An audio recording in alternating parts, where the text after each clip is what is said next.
भारत के लोकतंत्र में एक क्रांतिकारी कदम है और इस क्रांतिकारी कदम को उठाने का साहस जिन्होंने किया वो हमारे देश के प्रधानमंत्री नरेंद्र मोदी जी हैं। बहुत से दल इसके पहले भी आए, तो कभी किसी ने एक सदन में पारित किया तो दूसरे सदन में उसको रखने की हिम्मत नहीं जुटा पाए। महिलाओं को केवल वोटर के तौर पर तमाम राजनीतिक दलों ने देखा, लेकिन उनको उनका अधिकार मिले, देश की आधी आबादी को उनका अधिकार मिले, अगर ये कार्य किसी ने किया है तो हमारे देश के प्रधानमंत्री नरेंद्र मोदी जी ने किया है। उन्होंने कहा कि सबका विकास और सबके विकास में उन्होंने महिलाओं को भी जोड़ा। इसलिए सबसे पहले शुरुआत हुई बेटी बचाओ बेटी पढ़ाओ से।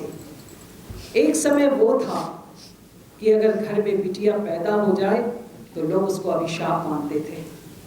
बेटी पैदा हुई तो उस माँ को भी सम्मान की नजर से नहीं देखा जाता था, और बिटिया अगर पैदा हुई तो वो परिवार इस उधेड़-बुन में लगा रहता था कि हम कैसे आगे उस बच्ची को पार लगाएंगे। देश के प्रधानमंत्री जी ने कहा कि बेटी को बचाना है, और बेटी को बचाने की शुरुआत उन्होंने इसलिए की कि जब लगातार जनसंख्या का अनुपात बिगड़ने लगा, बिटिया की संख्या घटने लगी, तो देश में एक ऐसी व्यवस्था पैदा हो जाती जहां पर बेटी कम हो जाती, बेटे ज्यादा हो रहे थे, तो लोगों को न बहू मिलती न बेटी मिल रही थी। प्रधानमंत्री जी ने वो शुरुआत करी और मुझे ये बताते हुए बहुत खुशी है कि उसका इतना सकारात्मक परिणाम आया है कि उस सकारात्मक परिणाम के तहत आज बिटिया ज़्यादा है। बेटी बचाओ बेटी पढ़ाओ अभियान बेहद सफल रहा। देश के प्रधानमंत्री जी ने वहाँ से शुरुआत करी और आज लोकतंत्र के इतिहास में महिलाओं को विधानसभा में और लोकसभा में 33% का आरक्षण दिया जाएगा। जब चुनाव के मैदान में बहनें उतरती हैं तो चुनाव बहुत कठिन होता है, बहुत सारे दांव पेच लड़ने होते हैं। महिलाएं मन से कोमल होती हैं, बहुत संवेदनशील भी होती हैं। कई बार उस चुनावी दांव पेच को तमाम योग्यता रखने के बाद भी चुनाव नहीं जीत पाती है।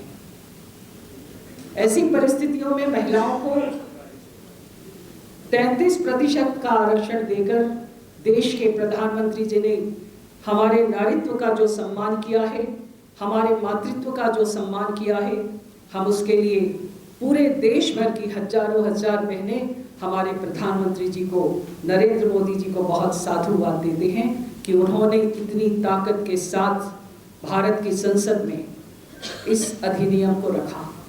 बंधुओं, जब इस अधिनियम को रखा गया तो बहुत सकारात्मक परिस्थितियां नहीं थी, लेकिन देश के प्रधानमंत्री जी ने सभी दलों से बात किया और 2029 में ये लागू हो जाए, इस पर केवल राजनीति नहीं हो।